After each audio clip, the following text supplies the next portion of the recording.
El tema de los incendios en toda la región ha sido y es un tema central. Por otro lado, tenemos una mala propaganda en lo que es la producción a costa de la deforestación. Eh, Esto por lo menos para varios lugares de Sudamérica es muy importante. De hecho, ya la Comunidad Europea y algunos países van a dejar de comprar, digamos, productos si es que esos productos vienen de la deforestación. En el caso argentino fue clásico una tasa de deforestación debido al avance de la frontera agrícola. En estos mapas simplemente es la evolución de la superficie de soja que se inicia por los años 80, pasó a ser un commodity y al 2010 tenía una superficie que avanzó a costa de la deforestación. Por otro lado, tenemos mucha propaganda eh, mundial respecto a los productos de carne porque se lo considera responsable del cambio climático o también razones que tienen que ver desde el bienestar animal. Esta propaganda existe, cosa que hay que tenerla en cuenta. Otro contexto es el aumento de la población de nuestros países y la población mundial, ¿no es cierto? Lo cual va a generar demanda de proteínas de origen animal. Y si uno analiza, por ejemplo, la proyección simplemente del consumo de carne chino al 2020, es muy, muy elevado, ¿no? La población en China está aumentando el consumo de este gráfico de kilogramos de carne separado en lo que es pollo, cerdos y carne vacuna. Ese aumento en el consumo individual promedio de la población china sin duda va a traccionar la demanda de nuestros productos.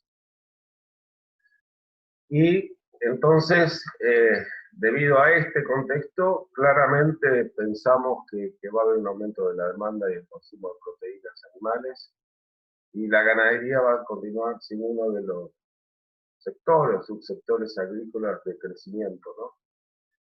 Como les decía, la población en nuestra región de Latinoamérica y el Caribe, para el 2050 hay una proyección de que seamos 784 millones de habitantes, lo cual esta tensión, por lo menos para los bosques nativos, va a seguir existiendo para ser transformados a agricultura y ganadería. En general, en Latinoamérica, 90 millones de hectáreas de tierras fue el resultado de la conversión de bosque nativo a ganadería. Es un número más que importante. Y el consumo de carne y leche, sin duda, asume una importancia política y económica en nuestra región latinoamericana, pero en el mundo, en líneas generales. Por otro lado, contarles que este impulso, digamos, de los sistemas silvopastoriles es a nivel mundial. Está la agenda global para la ganadería, para los sistemas silvopastoriles, del cual Uruguay es parte. Hemos avanzado muchísimo en el conocimiento en la región. Cuando yo me pongo a analizar los últimos 20 años, a la fecha realmente el avance del conocimiento ha sido muy sustancial, si uno analiza la cantidad de publicaciones anuales, o como en este caso que estamos compartiendo un curso de posgrado en una universidad, ¿no es cierto? Entonces la pregunta que uno se plantea es por qué los sistemas silvopastoriles son una alternativa productiva y sustentable en Sudamérica. El primer punto que quiero compartir con ustedes es que existe una gran, cuando uno hace un paneo de estos sistemas productivos en Latinoamérica, existe una gran diversidad de diseños y además en un enorme gradiente ambiental y también en un enorme gradiente de tipos de productores. Para que se den una idea, tenemos sistemas silvopastoriles en lugares donde llueve 200 milímetros hasta 3.500 milímetros por año. Existen sistemas silvopastoriles en un rango de temperatura un poco más de 5 grados acá en la Patagonia Austral, hasta temperaturas medias anuales de 28 grados, y sistemas silvopastoriles desarrollándose a orillas, a la misma altitud del mar, hasta los 2.100 metros, ¿no?, de elevación. Y cuando uno analiza por lo menos el tamaño de los productores, tenemos productores muy pequeños que tienen 10 hectáreas, ¿no?, en un esquema de supervivencia, digamos, hasta productores con estancias que practican sistemas silvopastoriles con 250.000 hectáreas. Es decir, claramente hay un gran gradiente. En un intento de clasificar, en un reduccionismo, ¿no?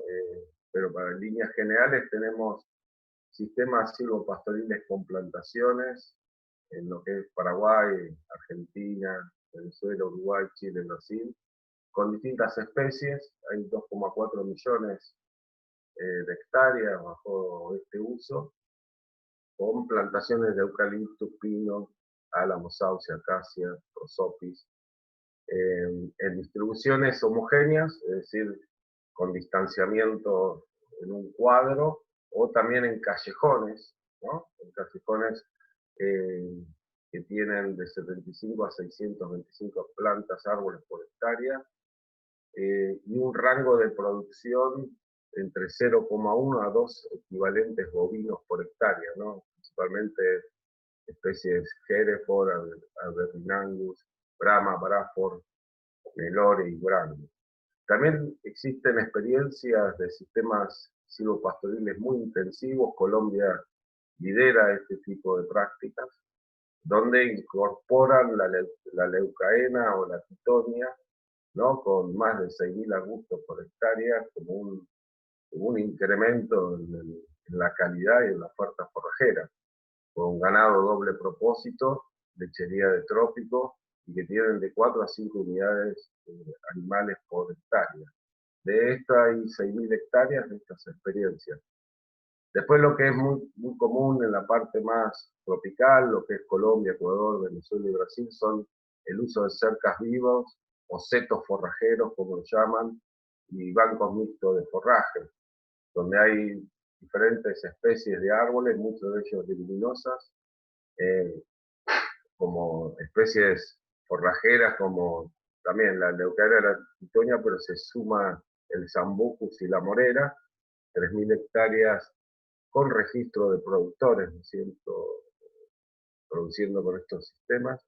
Después tenemos un gran abanico de lo que son sistemas silvopastoriles en bosque nativo, fuertemente en Paraguay, en Argentina, en lo que es todo el Parque Chaqueño y Patagonia, algo de Uruguay, Chile y Brasil, en bosques de notofagus, algarrobos, quebrachos, talas, bosques caducifolios, donde se produce tanto vacunos como ovinos como cabras, y de estos sistemas silvopastoriles hay más de 18 millones de hectáreas. Y después, en el caso de Brasil, Colombia y Venezuela, también hay sistemas silvopastoriles que se denominan por regeneración natural de especies arbóreas nativas, y acá sí hay una gran diversidad de estratos complejos, con muchas interacciones y gran variedad de árboles, arbustos y tipos de animales, con más de 23 millones de hectáreas. Simplemente para compartir algunas de las fotos de esto que le acabo de describir, que es un reduccionismo de una clasificación de los sistemas silvopastoriles en Sudamérica. Este es un hermoso ejemplo de árboles dispersos en Venezuela, en potreros de bosque seco tropical, con ganadería extensiva y con pasto de Guinea, con Panicum maximum. Este otro tipo de sistema silvopastoril biodiverso, de franja o callejones, también en Venezuela, con Samanea samán, especie nativa, laurel y guayacán rosado, ¿no? Esto es en el estado de Táchira. Pasando al Paraguay, tenemos sistemas en la parte seca, ¿no?, del Paraguay, Tenemos sistemas silvopastoriles con algarrobos, o también sistemas silvopastoriles con eucaliptus, con la implantación de pasturas megatérmicas, esto más en la zona de oriente del Paraguay. En Chile tenemos sistemas silvopastoriles en lugares extremadamente secos, donde el algarrobo que se ve acá en la foto es central porque provee sombra, y además los frutos del algarrobo, esto en la provincia de Chacabuco, en Chile, o yéndonos para la región de Aysén, en Patagonia chilena, sistemas silvopastoriles en zonas montañosas con pino ponderosa. Un poco pasando a Argentina, tenemos estos sistemas silvopastoriles de salicáceas. Este es un caso de Populus deltoides con Vacunus aberninangus en la región del Delta, sistemas muy productivos. O las fotos, yo sé que hay gente que nos conocemos, que nos facilita esta foto, sistemas silvopastoriles con eucaliptus grande en la zona centro del Uruguay, en el departamento de Florida, rodeado de cría y recría de Hereford y aberninangus. O esta foto que me facilitaron también los colegas de Uruguay, eucaliptus grandis en callejones de 18 metros. También sistemas silvopastoriles, es donde yo trabajo o vivo, ¿no? Tenemos sistemas silvopastoriles en bosque nativo de Nothofagus antárticas, con pastizales naturales en Patagonia Sur, o los sistemas silvopastoriles estos en corrientes, en callejones, como les explicaba, con pino.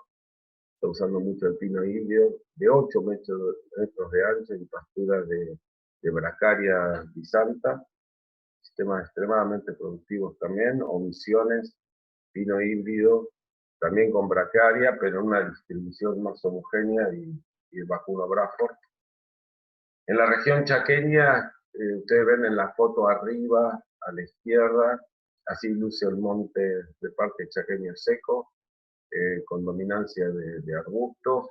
Se hacen prácticas de rolado, que es la foto a la derecha arriba, con un rolo que baja un poco la disposición o la ocupación de arbusto, y luego con siembra de megatérmica, que es la foto como que principal de cómo quedan los sistemas silvopastoriles en el Parque Chaqueño.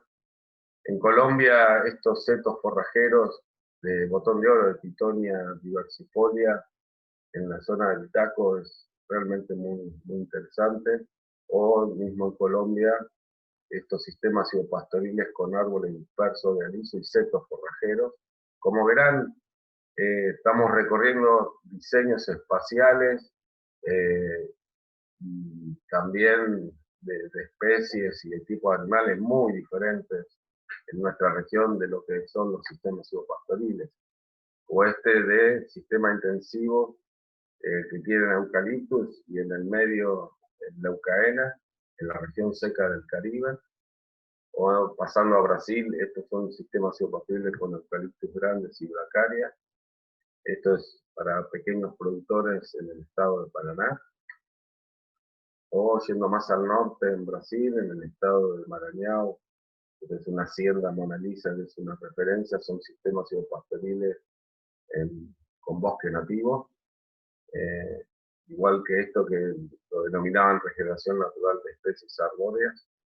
Entonces, ese primer punto de una gran diversidad de sistemas silvopastoriles en lo que respecta a gradientes ambientales, a tipo de diseños espaciales y a tipo de productores, claramente es evidencia en territorio que los sistemas silvopastoriles en Sudamérica son una alternativa productiva.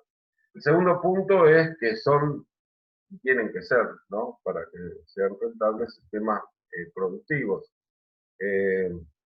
Cuando uno analiza y recorre toda la literatura, o los que tenemos suerte de haber visitado varios sistemas silvopastoriles en Sudamérica, son claramente productivos. En el caso de, esto es una publicación en lo que respecta a producción de carne bovina en estos sistemas silvopastoril intensivos del trópico bajo colombiano, en la zona de Antioquia y Cesar, si uno lo considera como una pradera tradicional, la carga o la ganancia, si uno analiza la ganancia por animal por día, pasa de 0,2 kilos por día a duplicarlo, ¿no? A 0,4. Entonces, hay evidencia donde tanto la producción forrajera como la de carne se puede llegar hasta duplicar o triplicar con el uso de los sistemas silvopastoriles. Nosotros tenemos cuantificado en Patagonia todas las situaciones de producción forrajera. Siempre hay algo para mejorar, pero se han generado modelos, se ha cuantificado durante sucesivos años la producción forrajera. También en la zona del delta, en lo que es calidad y producción forrajera, si uno lo considera con el control, es decir, una pradera sin árboles, se ha duplicado la producción y aparte, en líneas generales, con algunas excepciones, por ejemplo, el contenido de proteína bruta eh, ha mejorado, pasturas creciendo en sistemas silvopastoriles. La digestibilidad es más variable, realmente la digestibilidad tiene una variación más estacional que por el efecto del sistema silvopastoril. En el caso de Misiones está cuantificado toda la rotación y la producción de madera, se sabe cuántos raleos, esta relación de raleos, podas, respecto a unirlo, digamos, con la producción forrajera y ganadera.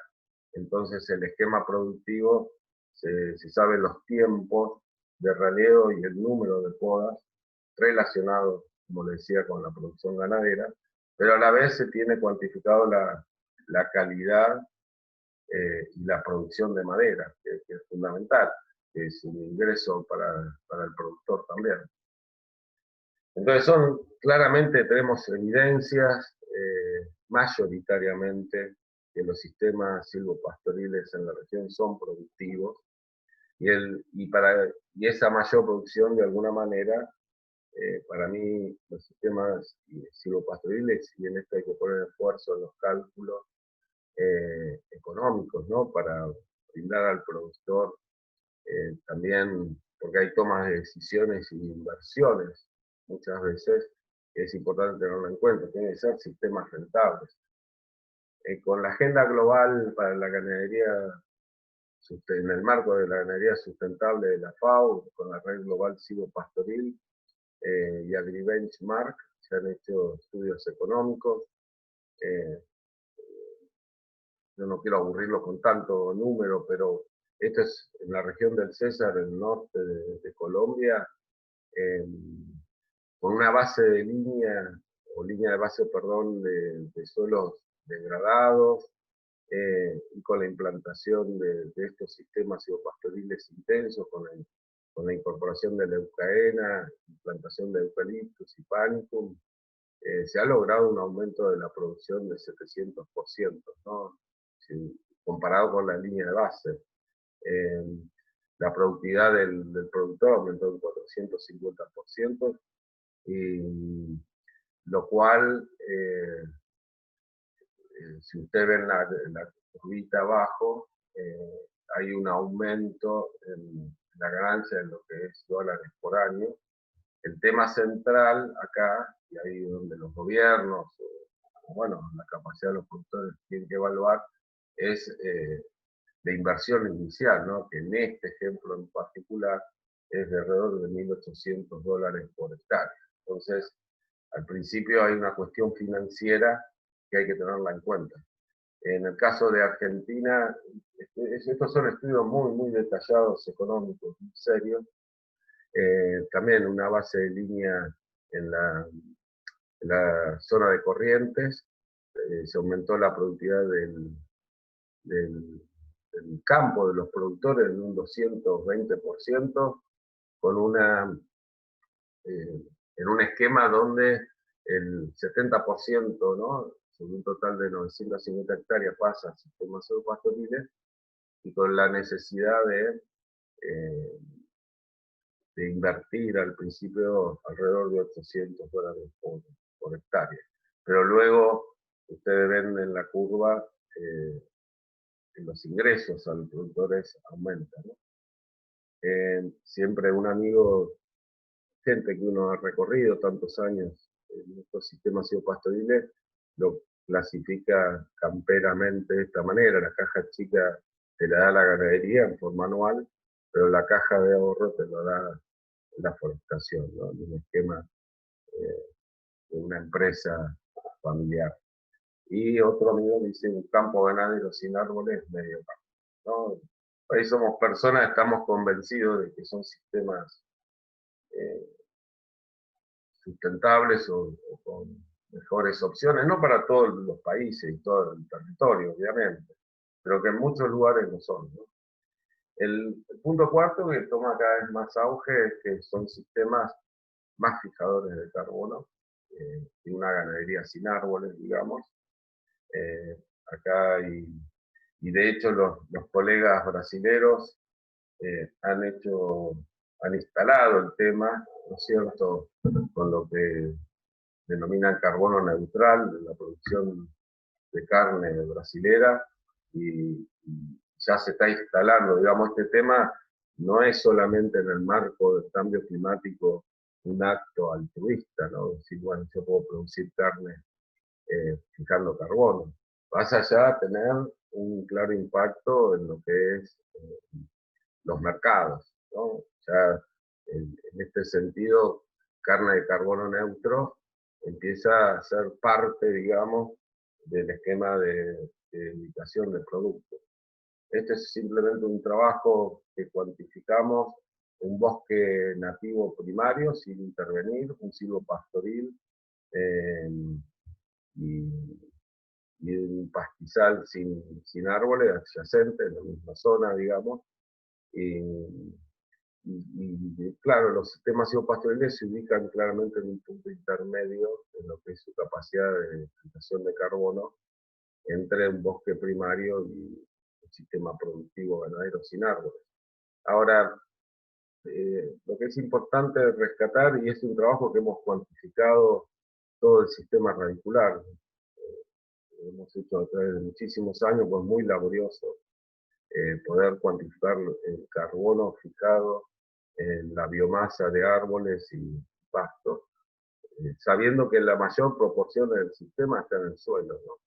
Entonces, eso no me parece relevante.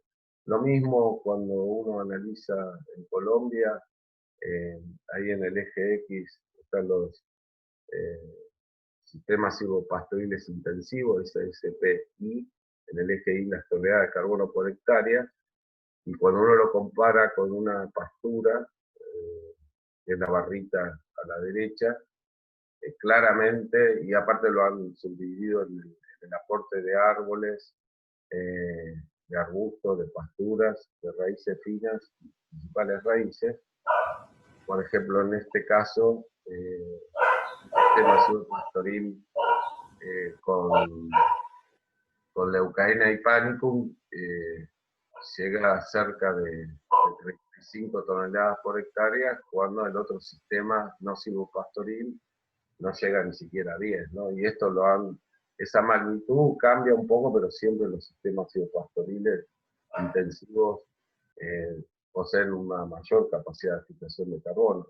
Inclusive cuando uno analiza los sistemas silvopastoriles intensivos, ha disminuido la emisión de metano eh, de los animales también. Y de esto ha sido corroborado en más de 2 millones de hectáreas. Es decir, bueno, el tema, el tema de fijación de carbono me parece que es una ventaja comparativa, y en estos tiempos toman relevancia. El quinto punto que yo quiero rescatar, porque lo había presentado al principio como algo importante, del cambio climático, es que en líneas generales son sistemas productivos más resilientes al cambio climático. Es decir, ante eventos de cambio climático de variación extrema están demostrando ser más resilientes. Conceptualmente es que siempre un sistema más biodiverso o diverso en su esquema de producción, eh, digamos, tiene más chances de seguir produciendo que un monocultivo sin duda. Este es hay varios ejemplos. Esto es simplemente una publicación también en el lado de Colombia. En los mismos sitios, a la izquierda ven una pastura tropical y a la derecha, en la misma zona, un sistema silvopastoril, ¿no? Eh,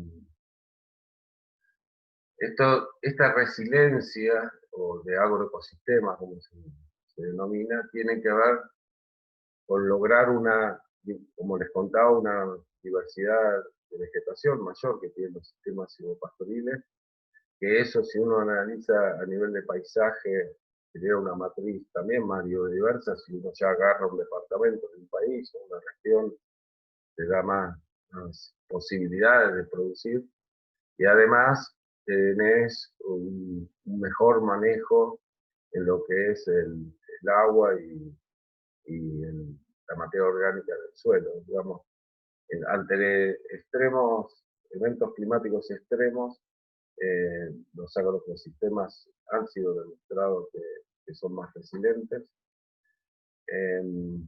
Otro trabajo que analizan distintos sistemas productivos.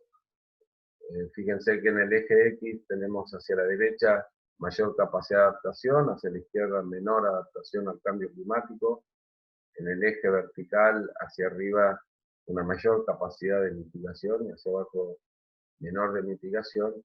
Y los sistemas silvopastoriles lo ubican acá en la parte superior derecha, lo cual comparado con otros sistemas lo, lo hacen, se presentan sinergia, lo cual lo hacen más resiliente.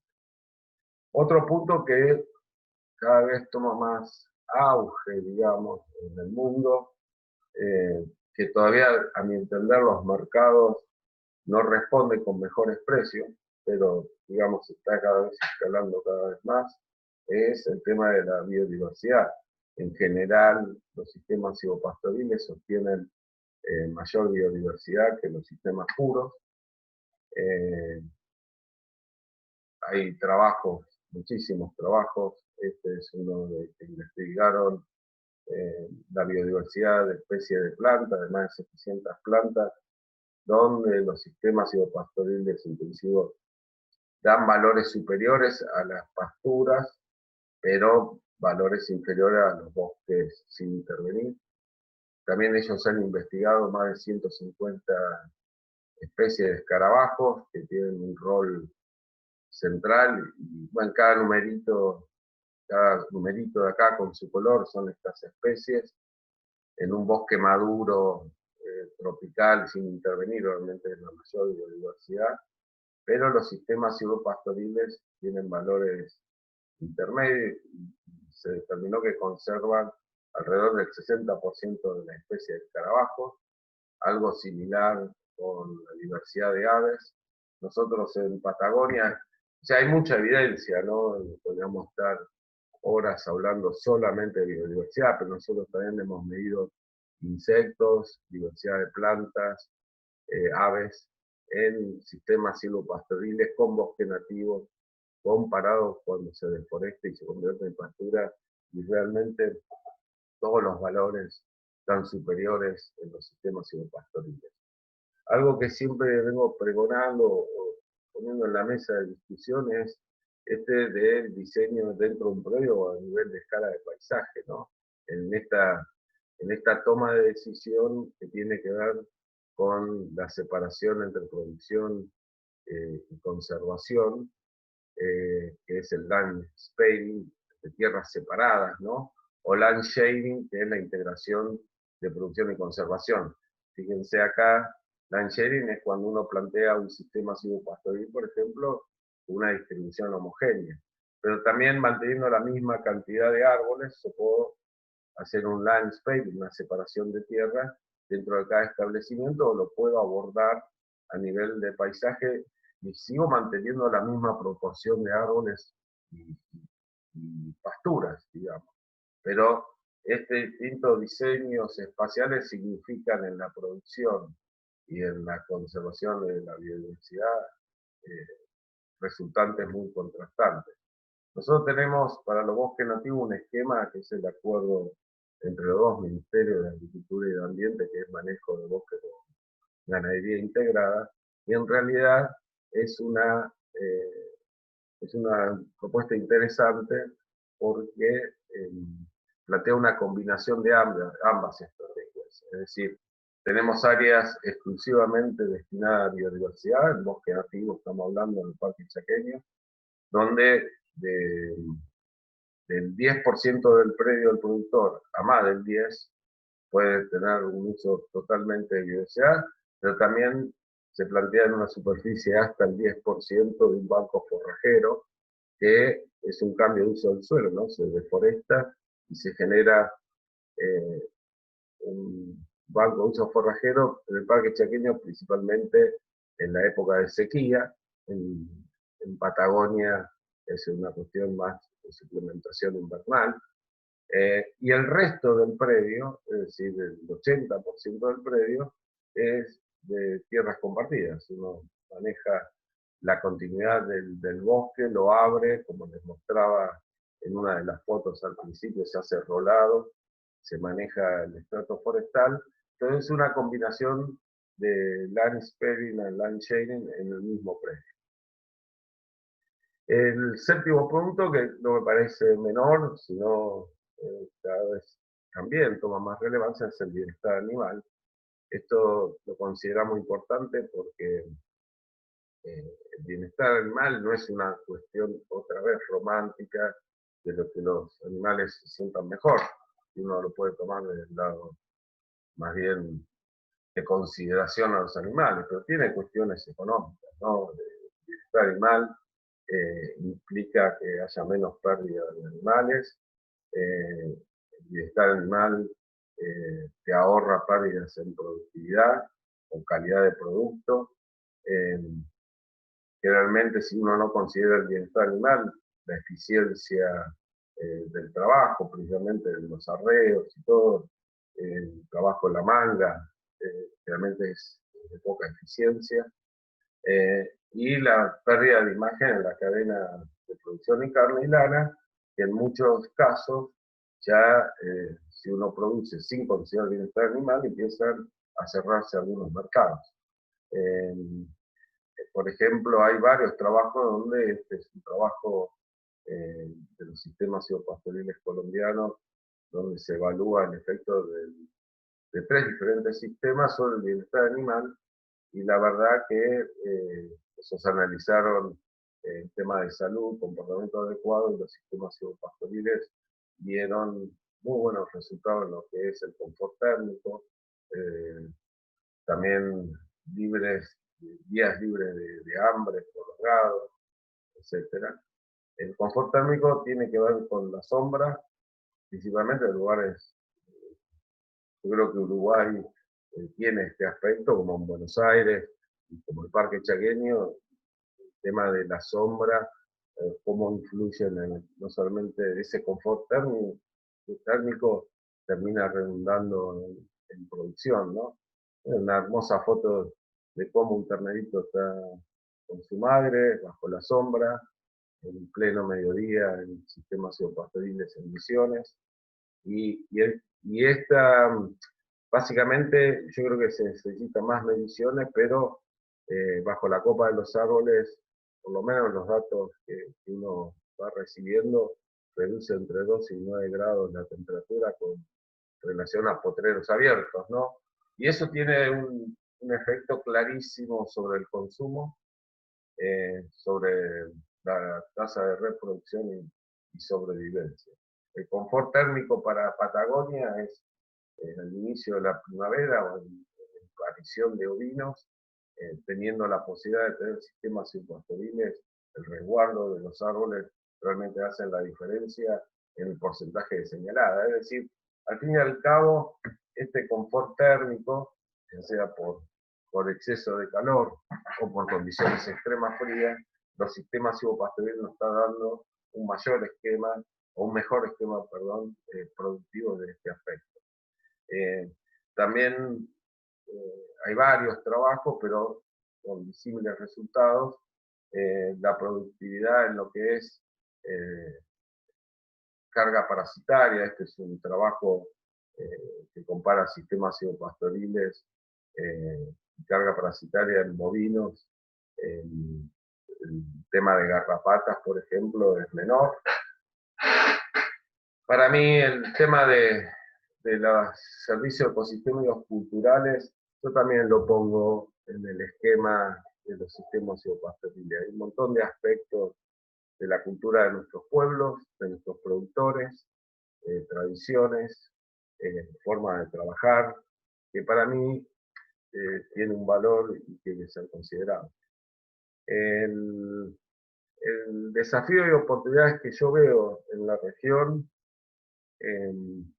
primero es que el marco metodológico para la valoración integrada de los sistemas silvopastoriles tiene que interpretarse como socioecosistemas, donde hay, principalmente en bosque nativo, un valor ecológico que te da el bosque o las plantaciones forestales, que determina una estructura biofísica que cumple funciones, y esa es la capacidad que nos da a las personas o a los productores de servicios ecosistémicos, no solo de provisión, que puede ser leche, carne, lana, madera, productos forestales no madereros, sino también otros servicios ecosistémicos como recreación, calidad de agua, mantenimiento del suelo. Miren, acá en el sur de la Patagonia, hay un proceso de certificación, que se han cerrado campos porque se perdió el suelo, por haber hecho sobrepastoreo en el pasado, en la época del oro blanco, que era la lana, donde perdemos el suelo, perdemos toda capacidad productiva. Entonces, si vos tenés un sistema productivo como los silvopastoriles, que conservan más el suelo, me parece que es un valor que no está en el mercado, pero sí está en la estrategia. Ahora, ese valor ecológico, ese valor del componente arbóreo en el sistema productivo se inserta claramente en un sistema social, donde ahí se realiza una valoración, como les decía, cultural. Una persona que reivindico la cultura de nuestros productores y de las regiones, y obviamente el valor económico, por eso también lo presentaba como uno de los puntos claves, tiene que ser sistemas rentables. Después, eh, en la toma de decisión, la rentabilidad, hay sistemas que pueden ser rentables, más rentables en el corto plazo, pero también hay que verlo en el largo plazo. Simplemente hay deforestaciones, por ejemplo, en el Parque Chaqueño, que cada hectárea pasada a cultivo rendía 100 veces más que hacer ganadería en monte. El tema es que después de 6 años, en esa zona sube la napa freática, salinizó el suelo, perdió productividad y se abandonaron. Y ahora estamos reforestando con algarrobos. Entonces, en esta valoración económica, obviamente tienen que ser claramente rentables, El productor pequeño, mediano, grande, digamos, tiene que tener ganancias. Si es pequeño, tiene que mejorar a través de esa ganancia su calidad de vida. Pero un poco viendo al mediano y largo plazo, y estos socioecosistémicos se insertan, obviamente, en la toma de decisiones. El primer tomador de decisiones es el productor, pero también está la política de las instituciones, que retroalimenta, digamos, y tiene un efecto sobre el, eh, el, el valor ecológico del componente forestal. Ahí donde se insertan factores directos de cambio climático y donde debería obligatoriamente el conocimiento científico local también insertarse como parte del sistema. Por eso me parece muy bueno que exista este curso de posgrado. Para mí, siempre digo que la formación académica en la universidad, yo también doy clases tanto de grado como de posgrado, al fin y al cabo no termina en un paper o en dar clases, es parte del proceso, obviamente, pero estamos, por lo menos los que tenemos más edad, obligados a acercarnos a los que toman decisión en estos, que a mi entender son socioecosistemas. Ese abordaje de sistemas socioecológicos tiene distintas escalas espaciales, ¿no? Y anteriormente estaba hablando a nivel de productor, pero hay una escala espacial y una escala temporal de este abordaje de sistemas socioecológicos que a mi entender, a medida que uno cambia la escala, también cambia la toma de decisiones. Es decir, el esquema de un ecosistema, puede ser un predio, cambia muchísimo cuando se aborda a interpretar el paisaje, porque si vamos más arriba terminamos en ecología política o regional y aspectos socioecológicos y políticos, por eso esa diserción que yo les contaba. Entonces, los sistemas biopastoriles sostenibles son una propuesta, no, no es la única propuesta, pero son una propuesta que facilitan resolver el conflicto, por lo menos entre la expansión de la producción agrícola y la conservación de los ecosistemas naturales. Quizás este primer punto más ligado a tener la capacidad de producir proteínas de origen animal, llanas, sin ir en detrimento de la deforestación de los bosques nativos. Obviamente tenemos zonas más sensibles que otras, ¿no? En Amazonas, por ejemplo. Pero tenemos estos sistemas que dan una opción de producir, de generar mano de obra, sin deforestar. Entonces, me parece que en esos casos es una solución, ¿no? ante estos conflictos.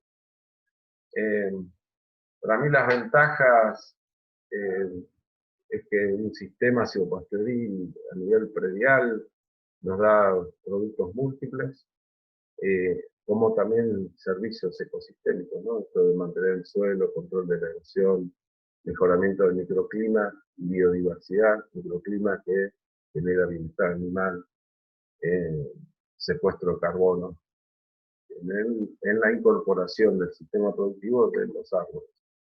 Para mí un tema que tiene que ser estratégico es, ya sea de los productos de la ganadería como de componente forestal, es el valor agregado, ¿no? Yo creo que todavía los mercados, mira, nos pasa acá en Patagonia y conozco otros casos. Para mí el kilo de cordero me lo pagan igual, si viene en un sistema silvopastoril que estoy garantizando fijación de carbono y conservación de aves, de insectos, que mi vecino que por ahí no lo hace. Y eso deberíamos verlo, o esperamos los mercados que lo reconozcan y que pague más al productor que produce en un esquema más sustentable, o bueno, están los gobiernos que pueden fomentar que aquellos productores que lo hagan de forma más sustentable, considerando estos aspectos de bienestar animal y biodiversidad, tengan algún tipo de ayuda o de reconocimiento en nuestros países. Bueno, tenemos distintos tipos de productos, inclusive forestales no madereros. ¿Cómo seguir? Para mí siempre tenemos que empujar desde la ciencia, desde el Estado, desde el sector privado, que haya más evidencia real en campos, en territorios, donde se evalúe y se tengan números del ciclo productivo, ¿no? Junto con menciones de conservación en lo posible. Yo creo que los ordenamientos territoriales o el abordaje a nivel de paisaje y la conectividad tiene que ser un aspecto a tener en cuenta. Alguien tiene que ver esto a una escala que supere un predio. Como le decía, tiene que instalarse la industria para aumentar el valor agregado. Cuando digo industria, puede ser grande, pequeña, familiar, gigante, donde se incorpore tanto los productos ganaderos como forestales en este esquema de valor agregado, con estrategias de comercialización en un marco que los sistemas silvopastoriles, para que sean viables, tienen que ser rentables. Y como les contaba antes, hay que involucrarse en el diseño de los sistemas silvopastoriles y en la aplicación de políticas públicas. Por lo menos, para mí un curso de posgrado, yo entiendo que cada uno tiene que terminarlo, parte de su esquema de formación, pero por ahí lo que ya estamos más o menos formados, deformados, yo estoy viendo esto último como una necesidad. Bueno, muchísimas gracias. Yo dejo de compartir. ¿Te parece? Ahí está. Muchísimas gracias, Pablo, por tu excelente presentación. Realmente tuvimos un abordaje general de los sistemas silvopastoriles que se hacen en Sudamérica, transitando de resultados desde ecológicos hasta productivos, pasando por aspectos como biodiversidad, carbono y otros tantos aspectos muy relevantes para la comprensión de esos sistemas y el impacto que puede tener en los sistemas productivos y en la conservación del medio ambiente. Realmente me encantó la charla y superamos el objetivo que teníamos para esa sesión. Y abrimos ahora un espacio para preguntas, tenemos tiempo, así que si ustedes tienen alguna duda, quedó alguna cosa pendiente, estaremos disponibles ahí, está Pablo disponible para contestar a lo que ustedes tengan.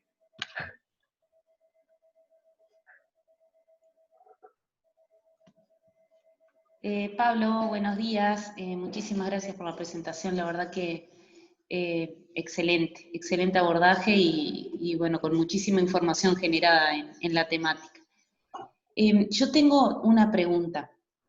Para el caso de Argentina, ¿cuál es el nivel de adopción que tienen los productores ganaderos de estos sistemas silvopastoriles? Y bueno, si la están realizando con algún diseño y alguna especie definida, o si hay una gran variedad de especies, no sé, que nos cuentes un poco cómo la ganadería ha incorporado estos sistemas, si es que está ocurriendo. Sí, ¿qué tal? Buen día, Carolina. Mira, hay muy variables según la región. Tenemos de 0 adopción en ciertas regiones, 0, a regiones como Corrientes y Misiones, que ya el 40% de la ganadería está pasando a sistemas silvopastoriles, muy traccionado también por el valor de la madera, ¿no? Esto de que la caja chica es la ganadería y la caja de ahorro es la forestación. Argentina, yo creo que la adopción en el litoral aumentaría más todavía si tuviéramos una industria más fuerte. La provincia de Corrientes es la provincia más forestadora del país hace varios años, y ahora se está poniendo énfasis en una industria. Eso para mí es central. En lo que es el parque chaqueño, son millones de hectáreas, con bosque nativo, que fue la más deforestada, se está ampliando, pero a mi entender no supera el 10% si considero toda la superficie total del parque chaqueño. Pero es un proceso, Carolina. Mira, MBGI, que es el manejo de bosque con ganadería integrada, este acuerdo entre los dos ministerios, ya hay 10 provincias que firmaron el acuerdo, tienen sus comités técnicos provinciales, es ganadería en bosque nativo. Para que nos demos una idea, más del 70% de los bosques nativos de todo el país tiene ganadería ya instalada. El tema es si se hace sustentable o no. Entonces, el acuerdo de MBGI fue firmado en el 2015. Si son 5 años. Yo creo que vamos, el sistema productivo como la sociedad, estos valores de fijación de carbono, cambio climático, biodiversidad, esto está tomando predominancia en los últimos años. Yo creo que yo tomé con muy buenos ojos la Comunidad Europea, digamos, ya poniendo límites a la compra de productos, ¿no? Que exportar para nuestra región es importante, bueno, nos permite tener divisas en los países para sus políticas, digamos. Se empieza a poner límites. Comprar productos, si viene de la deforestación, ya va a ser cada vez menos probable en el futuro cercano. En las discusiones de la Agenda Global para la Ganadería Sustentable de la FAO, de estos temas se trata. Entonces, a veces también el grado, la tasa de adopción está lejos de lo que personalmente aspiraría, pero a veces somos hijos del rigor, ¿no? Entonces, si los mercados empiezan a poner algunas trabas en la venta, ¿no? De parte nuestra para exportar, yo creo que se van a adoptar más rápido, porque si no queda fuera del juego. Y después hay acuerdos. Argentina tomó el acuerdo de país de reducción de emisiones de gases de efecto invernadero, y la ganadería que es apuntada, yo creo que a veces sobreestimadamente como culpable del calentamiento global. Inclusive hay, en el marco del IPCC, hay debates sobre el aporte del metano y realmente cuánto la ganadería, si el porcentaje en el calentamiento global son esos números. Y hay discusión a nivel fórmula, ¿no? De cómo esto implica el cambio climático. Yo creo que, vuelvo a repetir, si yo hago un análisis 20 años atrás, el crecimiento y adopción de los sistemas silvopastoriles fue exponencial en plantaciones, en lo que es Delta y Mesopotamia. Y en lo que es bosque nativo está aumentando, pero cuesta, pues es muy dinámico, los precios también, los mercados también juegan un rol ahí. Yo creo que el Estado también tiene que jugar un rol, pero un rol de árbitro, ¿no? Fomentando el desarrollo, pero digamos, de alguna manera, como yo trataba de vislumbrar, un productor que produce bien, en el sentido que conserva el suelo, la biodiversidad, fija carbono, tiene bienestar animal, el kilo de carne o leche debe tener un valor diferente. No puede seguir valiendo lo mismo. Cuando valga diferente, o por el mercado o por los gobiernos, yo creo que la adopción va a aumentar. Yo la considero muy baja a nivel Argentina, porque te digo, hay lugares que es cero y otros lugares creciendo cada vez más, como es Corrientes, ¿no? Entonces, una respuesta que habría que desmenuzarla al menos provincia por provincia. Si yo analizo Corrientes, aumentó, siguen habiendo cada vez más hectáreas de sistemas silvopastoriles en la producción ganadera, es mayor que 10 años atrás, se triplicó. Ahora, en bosque nativo, bueno, la deforestación fue superior a la adopción de sistemas silvopastoriles, pero no quiere decir que eso continúe igual en los próximos 10 años. Creo que todo cambia, ¿no?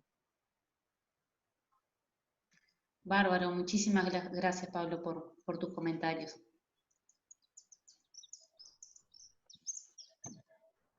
No sé si alguien tiene más preguntas. Yo tengo una que va bien de lo que hablábamos ahora, que después Carolina y nosotros presentaremos acerca de resultados de la adopción de sistemas silvopastoriles en Uruguay. Y Carolina incluso comenta que va a comentar que los sistemas explícitamente planeados, los sistemas silvopastoriles verdaderos, todavía son pocos en Uruguay. No pasan de 40 productores que tienen ese tipo de sistemas. Y contrasta un poco con lo que hablaba de Argentina e incluso de Colombia, que Colombia tiene una tradición muy grande del uso de sistemas, con integración de distintas culturas, datos que mostraba de eucalipto, con leucaena, con botón de oro. Y la investigación en Uruguay ha empezado sobre todo con montes densos, y ahora en los últimos años está haciendo investigación involucrando los distintos componentes y con sistemas silvopastoriles realmente planeados para explotar la sinergia entre los componentes. Entonces, te preguntaría acerca de los sistemas existentes, porque lo que se usa básicamente en Uruguay y que se ha medio que definido para los sistemas silvopastoriles es la especie eucalipto, y el sotobosque, sobre todo el campo natural. ¿Y qué otros sistemas podrían ser interesantes para Uruguay? Por ejemplo, los sistemas de Colombia, especies, por ejemplo, como la leucaena, árboles forrajeros. ¿Qué otras modalidades podrían ser adaptadas a nuestra región, en tu opinión? Bueno, primero decir que Uruguay está avanzando muchísimo. Yo estoy viendo, por lo menos los cuadraditos, esta cuestión de la comunicación virtual, a Adriana Usoni, con quien compartimos momentos, eventos, encuentros, y de hecho hasta una estudiante de doctorado en sistemas silvopastoriles ahí mismo, ¿no? En Uruguay. Yo creo que hay un gran margen de mejora productiva de los sistemas silvopastoriles en lo que es la oferta forrajera, enorme. Algunos plantean que no tiene que ver con los mercados, que la especie forestal, tanto en Buenos Aires como en Uruguay, hay especies forestales de mayor valor en su madera, hasta robles, ¿no es cierto? Podríamos plantear sistemas silvopastoriles con robles. El tema es si el mercado de esta madera de mayor valor existen. ¿Quién es primero, no? El mercado para poner especies que por ahí no se tiene la claridad o la certeza técnica de asesoramiento productor. Entonces yo lo que pregono es a nivel experimental, las universidades en línea deberían experimentar con otras especies de mayor valor maderero. Después, el banco forrajero, hay un gran campo de mejora. No podemos copiar la leucaena, el tema colombiano, ellos no tienen escarchas o heladas, como se dice, como por ahí tenemos nosotros, ¿no es cierto? Y eso limita un poco, pero hay un montón de leguminosas que crecen de especie C3, no megatérmica, C3, que te da un abanico de posibilidades de mejorar el banco forrajero. Y después también está esto que es la decisión del productor. En la parte forestal, a veces en algunos campos ganaderos, por lo que vi, está en los suelos menos productivos. Y eso pasó en Nueva Zelanda también. En Nueva Zelanda, después de 30 años, y por ahí conozco bien, por ahí es donde hice mi doctorado en sistemas silvopastoriles, habían empezado con distribuciones homogéneas en los predios y terminan haciendo un esquema de sistema silvopastoril predial, poniendo los árboles en los suelos menos productivos como una caja de ahorro, y el resto lo manejaban intensamente, ¿no? Con ganadería sin árboles. Entonces, no pensemos que la distribución también tiene que ser homogénea, por eso yo le planteaba esto del land shading, spading, y ser flexibles en la toma de decisiones en los diseños espaciales.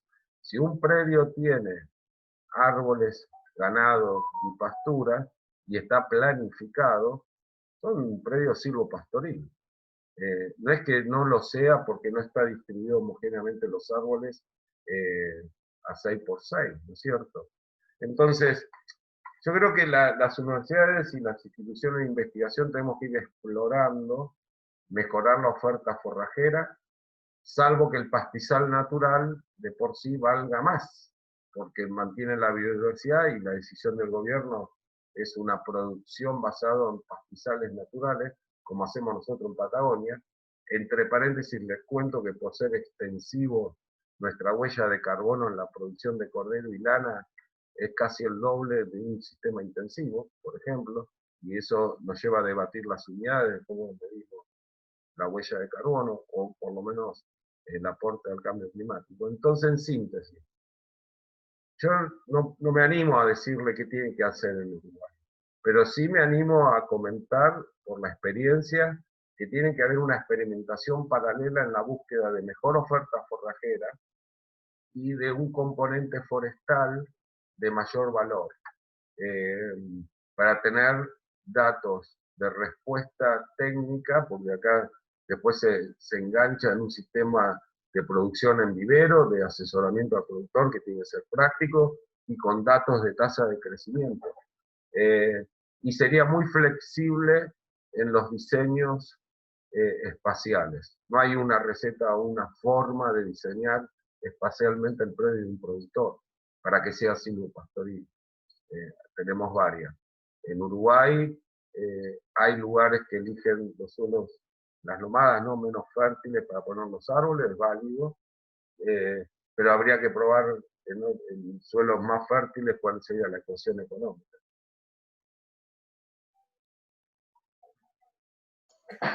Perfecto, gracias Pablo. ¿Preguntas? ¿Alguien más?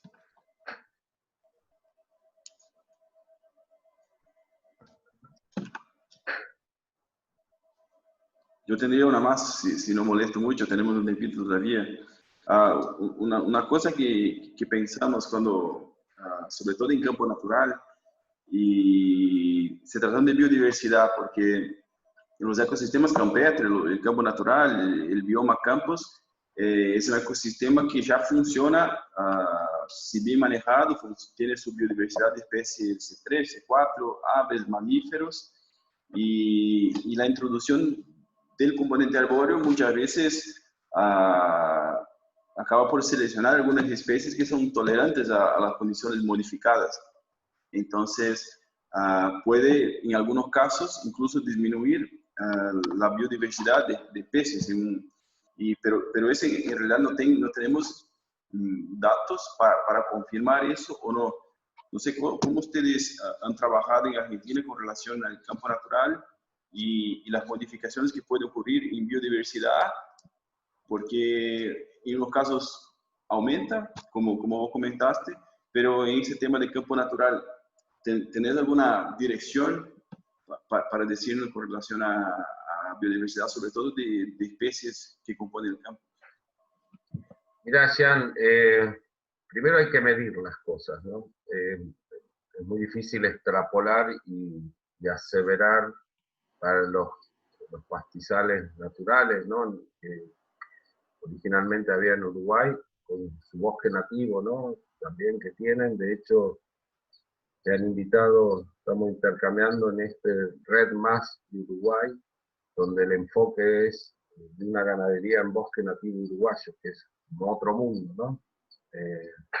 Si vos te referís al resto del Uruguay, donde el origen era pastizales naturales, primero hay que medir el efecto de la biodiversidad. Cuando digo de la biodiversidad, créeme que es compleja, ¿no? Nosotros cuando empezamos a medir biodiversidad de insectos, tuvimos que tener la estrategia de convocar a entomólogos. Uno puede tomar la decisión, la importancia de cuantificar eso, y cuando empezás a intervenir con la biodiversidad de insectos, ahí se te abre en 1000 aspectos. Nosotros al final terminamos eligiendo el grupo de los coleópteros como alguna especie de representación. A mí me da la impresión que tiene que, otra vez, verse la biodiversidad no en una hectárea.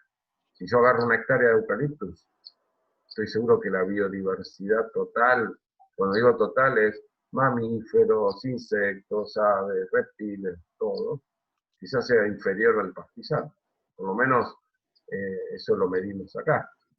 Pero otra vez, es el diseño espacial del predio. Me parece que el abordaje de la biodiversidad es al menos predial y debería ser de paisaje, porque hay especies que el home range, es decir, a donde se mueven, un ave no se queda dentro de un predio y menos en una hectárea, ¿no? Entonces hay que hacer esas evaluaciones. Pero yo creo que con un buen diseño, yo creo que se soportaría los umbrales. Nunca va a quedar, nunca los valores van a ser igual que lo prístino sin el hombre, porque acá yo estoy metiendo en la ecuación de los sistemas silvopastoriles también el aspecto económico, mano de obra y desarrollo del pueblo, ¿no? De los productores. Eso también vale de igual manera que lo otro, no es que una cosa es más importante que la otra. Entonces los diseños espaciales prediales o de paisaje es lo que desempata el esquema. Es porque si no yo también podría caer en el error de medir biodiversidad en 1 hectárea de trigo, y la comparo con un pastizal. ¿Y eso qué hacemos? ¿No producimos trigo? No, no. El tema es cómo, y esto es válido para los árboles, eucaliptus, que es la mayor especie de Uruguay, también porque tienen y han tomado la decisión de tener una industria, por lo menos de celulosa, que eso también genera la atracción de una industria que es más que válida. Entonces, por eso yo digo, biodiversidad e industria y el valor agregado de los productos tiene que estar en la toma de decisión al mismo tiempo. En biodiversidad en particular, tenemos que medir, yo no conozco con exactitud la biodiversidad completa de los pastizales naturales del Uruguay, pero lo que sí por otras informaciones de otros lugares, un buen diseño predial y un análisis de paisaje te va a permitir tener esa información para la toma de decisiones, a la misma magnitud que haya una industria para tener mayor valor agregado para los productores. En la toma de decisión, para diseñar o tomar la decisión de sistemas silvopastoriles prediales, tomar una variable sola sería un error conceptual para el diseño. Perfecto, muchas gracias por la explicación, la verdad que fuiste muy claro y realmente hay esa importancia de, me encantó cuando dijiste de transitar entre distintas escalas, ¿no? Salir de la escala de 1 hectárea y averiguar a nivel de paisaje cómo modifica la biodiversidad, y tratar solamente escalas chicas obviamente es un gran error, primeramente conceptual. Bien, no sé si alguien tiene más intervenciones, Carolina, alguien más, algún estudiante que quiera hacer alguna pregunta. No, yo simplemente agradecerte muchísimo tus aportes, Pablo. De lo que dijiste ahora últimamente, creo que eso que planteabas de ser flexibles es fundamental, ¿no? Porque cada productor lo va a adoptar en la medida que lo crea conveniente, y en ese sentido creo que para que la adopción ocurra, todas las tecnologías son adoptadas de alguna manera por los diferentes productores que la hacen funcionar a su forma, ¿no? Y bueno, y en ese sentido creo que nos va la vida y de ser flexibles y, bueno, y permitir que los productores hagan lo que les parece más adecuado para su sistema. Así que, nada, muchísimas gracias por todos tus comentarios y, bueno, seguimos en contacto. No, al revés, para mí una alegría, mañana nos vemos en una especificidad total, ya vamos a hablar de fotosíntesis, pero que lo cual es importante entender un proceso de qué depende fisiológico, de qué depende la producción forrajera, pero esta discusión me parece que tiene que ver, o que se acerca más a los productores y al sector político. Y también pensemos en el futuro, los mercados no van a responder igual que en 1930, estamos en otro momento, y además las nuevas generaciones de productores también no son lo mismo que en 1930. Los pibes, que son los hijos de productores o empresas, digamos, como se queda, también están incorporando y teniendo en cuenta otra concepción de producir. Ahí es donde el silvopastoril se inserta como una alternativa. Y como vos bien dijiste, Carolina, cada campo es un mundo, y la flexibilidad bajo preceptos o conceptos ajustado a cada campo es central. El vecino puede tener mejores suelos que yo, más grande, más chico, con vega, sin vega, con una genética de ganadería diferente que se adapte mejor o peor a los sistemas pastoriles. Lo importante es formar cuadros técnicos, y está bien que surja desde las universidades. Yo creo que los silvopastoril debería ser también parte de cátedras de grado y de posgrado, porque se necesitan jóvenes con esta capacidad de amplitud en el diseño y conocimiento, ¿no? Y los sistemas silvopastoriles, lo bueno que tienen es que generalmente te obliga a que seas multidisciplinario, ¿no? El hecho, yo me acuerdo, una palabra que se usó siempre, ¿viste? De trabajar entre instituciones y multidisciplinario. Bueno, los silvopastoriles te obliga. Yo disfruto muchísimo en eventos y discusión de diseño silvopastoriles con los veterinarios, con los agrónomos, con los forestales, con el productor. Porque hay que sentarse en la mesa con el veterinario también, ¿no? Que pone su punto de vista del componente ganadero. En esto que yo le decía de bienestar animal, es un continuo debate. Y no es lo mismo Uruguay que el norte de Venezuela. Son cuestiones diferentes. Y es muy difícil que una persona tenga conocimiento y criterio del componente animal, de la producción, de la genética animal, de la plantación, del diseño espacial, que todo en una persona. Hay excepciones, pero lo cierto es que en la mayoría de los casos, para hacer un buen trabajo, en la toma de decisión a escala de política nacional o de un productor en particular, te obliga a ser, si quieres hacerlo bien, multidisciplinario.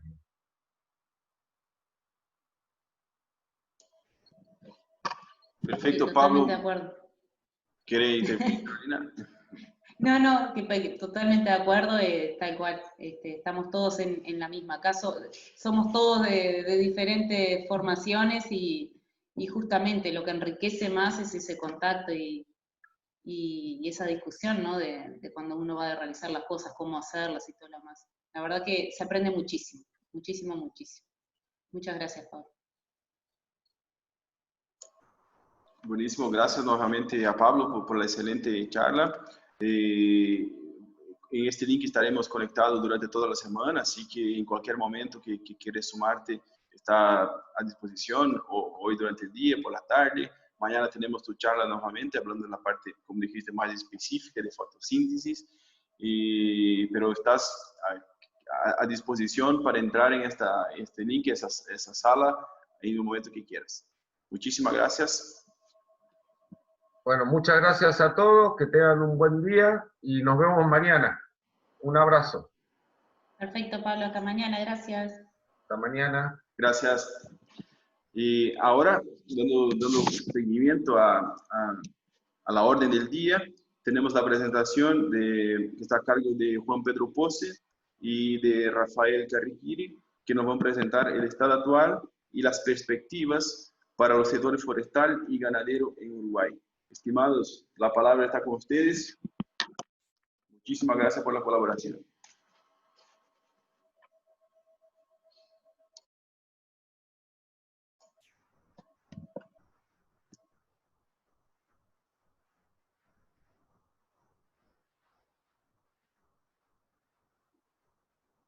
Ay.